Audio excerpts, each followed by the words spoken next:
Well, I am Adriana Malo. I'm coach in Brazil, in Santo André. I'm assistant coach. And I'm talking with Coach Pokey Chatmam, WNBA coach. She coached Indiana Fever, Chicago Sky. What else? I coached a little bit overseas, no other WNBA teams, but of course I was in Moscow for 6 years and at LSU for 20, counting my playing days, assistant coach and head coach. Well, perfect. Well, we are talking about some questions, and I start with how do you and your staff make season planning? I mean, technical, tactical, a game philosophy. How you work with them? Well, I think the first part of that is, I had been fortunate enough to have a staff that stayed with me for a few years. So that planning became a little bit easier in terms of they know my philosophy and transition offense, defense, side out of bounds, underneath. But then also the technical teachings of the game when we're doing player development because, in the WNBA, you don't have 7, 8, 9, 10 months like in college. So you have to really, ramp things up and go extremely fast. So that's the number one thing is just having that staff that you're not constantly teaching that staff what to do. So things can go a little bit faster. And that kind of helps us to start looking at, the season months and months in advance and start mapping things out. And do you prefer playing transition game, set game? What do you prefer? Well, it's funny you asked that because I think when I was in Spartak and playing international basketball, coach international basketball, 7, 8 years ago, 9, 10 years ago, I thought the transition offense game was a trend that I was able to take back when I took my first job in the WNBA in Chicago. So I think the trends of the game has been fast paced, and it started years ago in the NBA, went to the NCAA men, then it gets to the WNBA. So I like transition, and that's not, run down and jack it up. It's just a matter of some pace and create some opportunities in transition. So that's my preferred style. But also, I think it's a game of matchups. We're all looking to create an opportunity where we can take advantage of a matchup. And the third part of that is special situations, our inbounds underneath and on the side. That's where a lot of games are won. Perfect. And what's the key point for a good and consistent defense? The first thing is the communication aspect. We talk about that. People say you have to talk on defense. I think you have to communicate. It's a difference between talking and communicating. And that goes to my staff and communicating to the players exactly what needs to be said. Obviously, we like to communicate early, loud, and continuously so we can know what each other's doing. But then, the next part of that is obviously the fundamentals of the game and how you want to play, keeping up with what is necessary because scouting has become, the number one thing along with the analytics. So I think that's the most important part. But obviously, you have to be flexible and, your one-on-one defense, your pick and roll defense, and you have to be willing to change that. I think early on in my career, I was maybe a little hard-headed and wanted to do things one way all the time. But the game now defensively has come to how many teams can switch multiple positions. So you're always trying to put a team together that can do that. And do you think that physical training is important because the intensity is more higher? Uh, I don't know. The players have to be more strong, more faster. I don't Yes. know.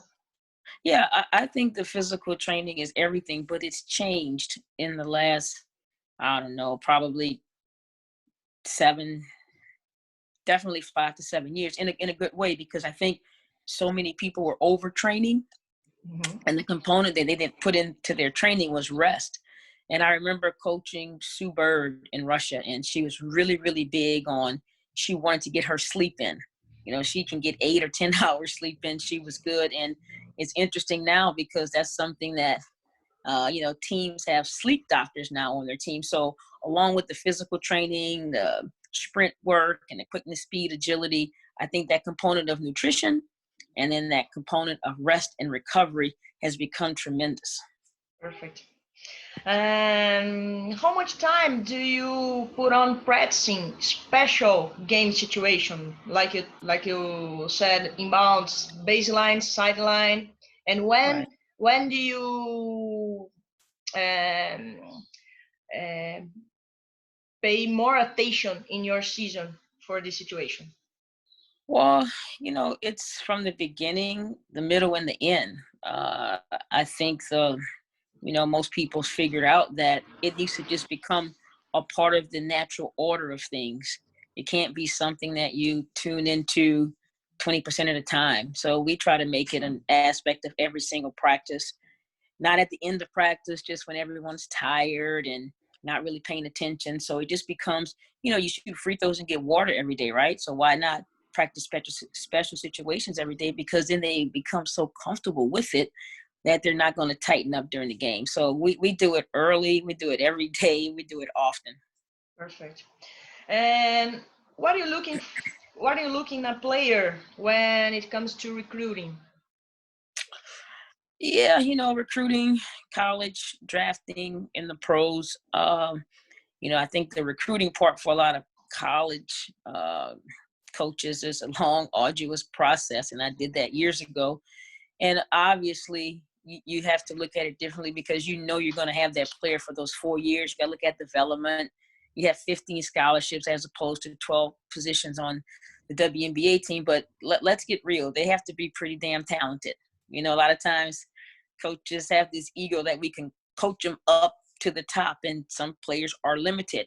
Obviously, you want to get the most out of players, but you want to find that dynamic player that has the skill set, but also has the mindset and has the work ethic. Because I've coached a lot of players that weren't the most talented, was not the most gifted, but they worked they worked their butts off, and they were able to, have tremendous careers. So I think it's a fine balance of that, and that's the key component. It's a big step for a player, no? Yes. It's a big step. And then how is the adaptation of players coming from college? Is there anything they have to change from college to be more successful and to earn the veterans' respect? I don't know. Yeah, if you think about the time frame, these players will get drafted in April, and this year obviously things would be different in the WNBA because of the coronavirus. But these players are the top of their class; they're all world, and then in about 3.5 weeks, they're back at the bottom, right? So some of them struggle with, man, I was the queen of everything, and now I'm having to figure things out. I'm that freshman/rookie again. But I think so is that aspect of it. But then also things happen so fast at the pro level, be it in Europe and definitely in the WNBA, because they're having to. Sometimes teams will have. I remember one year we had 6 practices and had a game. So these players are coming from college where the 3-point line is closer. They don't have a defensive 3 seconds. They're seeing defenses they've never seen. So it is an onslaught, and they struggle with it a lot. And it's unfair because I think sometimes the general public expects these players that average 20 points in college to come into the pros and do that. So I think we unfairly put too much pressure on them because they're learning the entire game over. Well, this up and down, it's very good to maturity, for Yes. to build a great career in WNBA. Right, right. They're gonna have to adjust early on, and I think if the ones that really figure it out those first 2 years, they can go on and have great careers. And part of that is if they're on a team with players that and leaders and veterans that's going to help them out. So that's their key. Those first 2 years are key. And about Brazilians players that played in WNBA, like Janete, Clarissa, Erika, Hmm. what do you think about them, and what do you think about their games? Right. I can remember when Deneth Arcane. Oh, I can remember when Hortensia was Yeah, dominating. yeah. Listen, look, I'm 50 years old, so I remember. And and Janeth Arcane, obviously with the Houston Comets and her ability to score. And I can remember, a lot of people could score, but I can remember she was a really good defensive player as well. But she never got tired. It was almost like she was a machine, going, going, going. But you talked about a couple of those other players. I mean, I coached Dos Santos. I coached Erica. I also had Nadia Haldo on my Nadia, team. sí, sí. Yeah, sure Yeah. did. And I can remember, it's funny that, we're talking about this as I'm sitting here with a couple of Brazilians in another room. I just always loved their spirit. It was, if a practice was early in the morning, if practice was 5 hours, it was just this infectious spirit that Yeah. sometimes made me feel good. So I Yeah. had a great time with those Brazilians. Wow. In your opinion, what's the difference between the American basketball and Spanish, Bulgarian, Australian, Chinese, these different schools? I remember when I first went to Europe, I can remember thinking, I wish when we were younger in America that even the post players who were 6'5" did more ball handling drills. I can remember the European game, they were better passers. They moved better without the basketball. It was less dribbling. And I think what you've seen is, in America over the last couple of decades, we've moved towards that, player movement, ball movement, not just with the dribble. So those are the things that I think were really prevalent in my mind, because I coached Ira Osipova, Russian, and she was, at one point she could play the point guard. She was 6'5", post player on the Russian national team. Just her ability to see the floor, and then I think just the skill set and the dominance that USA has shown has been nothing short of remarkable. However, it's fun to watch different countries elevate their game with their younger players. And in American continent, USA is sovereign. But what do you think about South America, Brazilian redemption, and also Argentina, Colombia Mhm. development? What do you think? And I'm glad you asked that, because I often talk to a Brazilian friend of mine who's in volleyball, and she's always telling me, and she was an All-American at LSU, and she's always talking about, it seems like if I ever talk to her, she's watching professional volleyball on TV, and she talks about the level there. Um, and I know this past year, the Brazilian basketball team didn't attain their goals. So those things come in cycles. And I've also talked to some agents there, and we always talk about, maybe you can come over and, do a clinic, or, somewhere be involved, because you just have to find that young crop of players and then just keep elevating them, because the Souzas and, those players won't play forever. So I think it's just having a unified cycle and a feeder program. And that's the one thing that's been really good in America, from they start them at 12 years old, 14, and they start playing in these competitions at such an early age that it's just a smoother path. It's more competitive, Yes, yes, for sure. competitive, and uh, usually bring the players that don't play in WNBA, for example. And in this last time, we could see a lot of players. Okay. Is it for the continent was more competitive? Right, right. Yeah, and through all walks of the continent here, there's the East Coast team, a West Coast team, South, the SEC, the ACC, all these conferences. There's so much more competition. I just think and also the fortunate thing here, there's just so many more opportunities with the youth at an early age, to decide they want to go in basketball. So we have that competitive advantage as well. Well, And which country has shown more improvement lately? And how do you think they are going to at the Olympics and World Cup? Right. Well, you know, you always have to respect what Australia's going to do. I mean, they're just, I don't say that because I coached an Australian at LSU or Coach Lauren Jackson. It's just the numbers speak for themselves, and Sandy does a great job. I've always been impressed with France, their feeder program, their players moving up, the competition. And, I haven't I love the Spanish players. I'm fortunate Yeah. as I'm talking to you. I've been able to coach Aguilar. They just Valdemaro and so many players in that regard. I haven't watched Spain play as much lately, but I tell you what's been fun for me. I guess I'm going to tell my age now. Watching Ann Waters go back to the Belgian team as the matriarch of that team, and then those younger players, with Emma Mieseman and watching their success. So it's been really neat watching some of those older players help the younger players step up.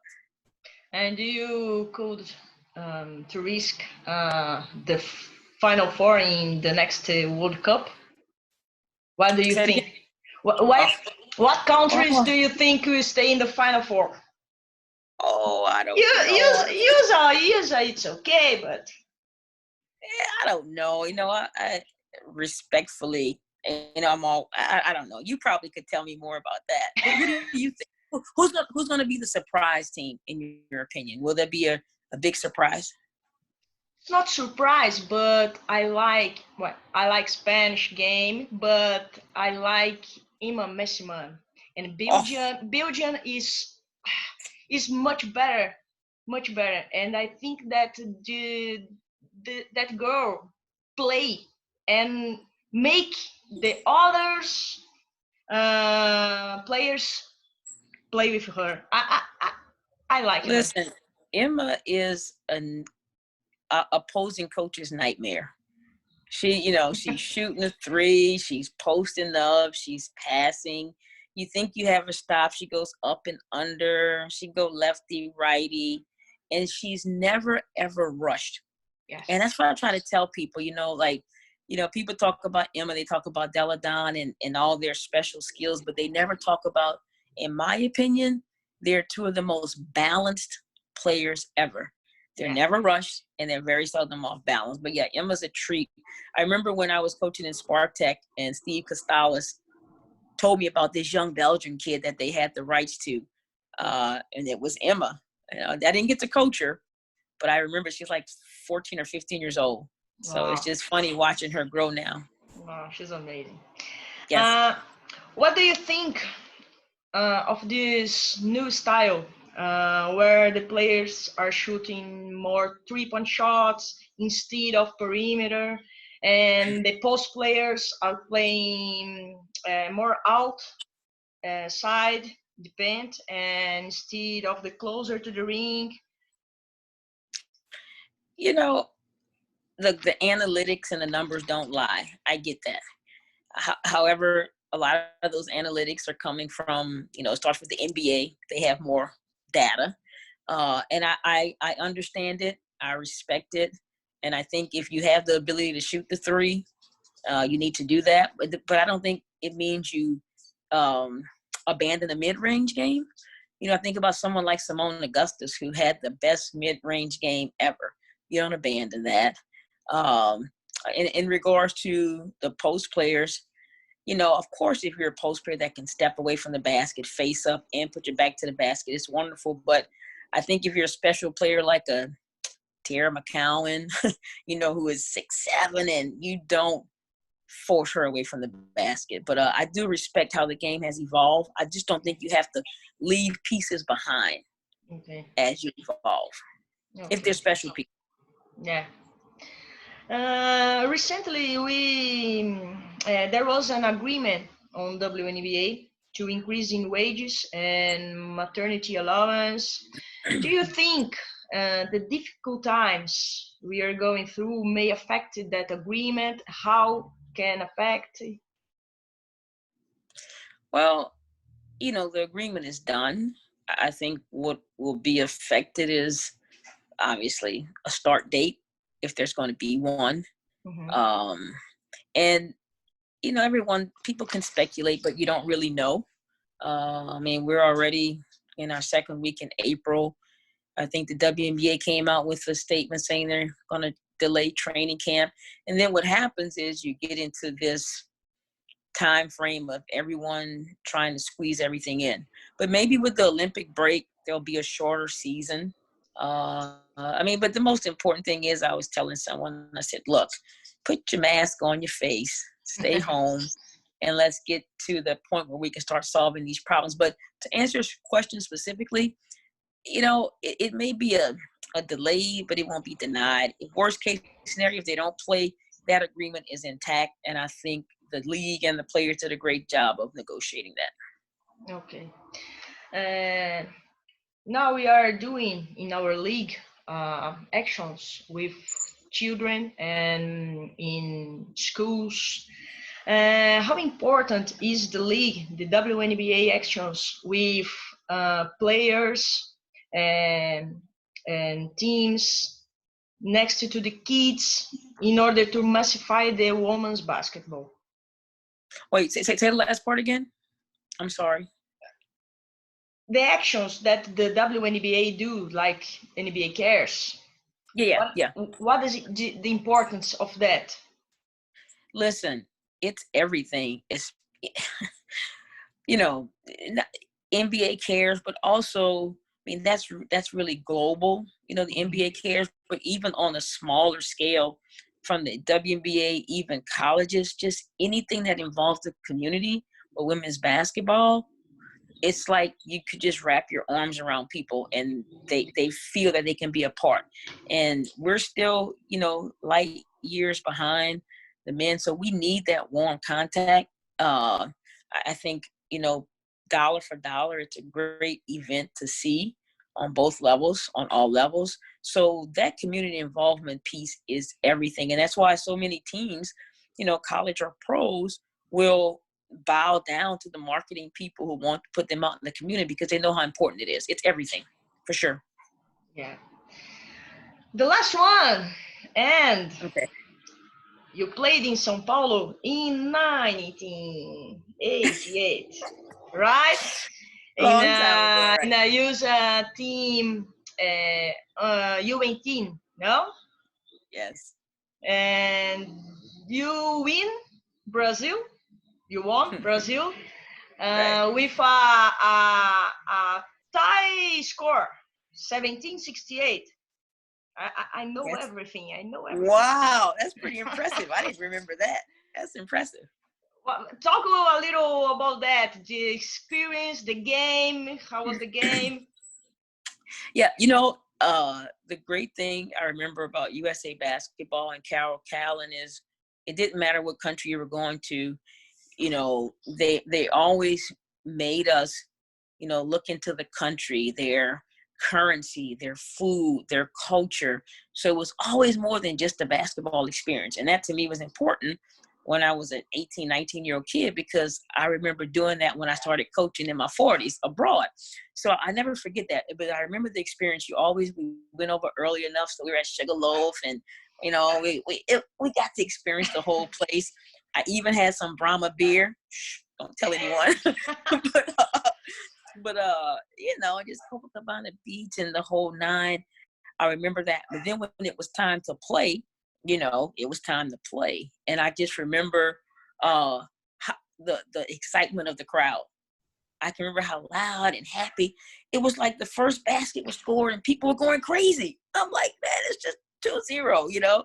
But and that's the infectious, excited spirit that I love about Brazil. And of course the food and the beaches. And the beach. Excuse me.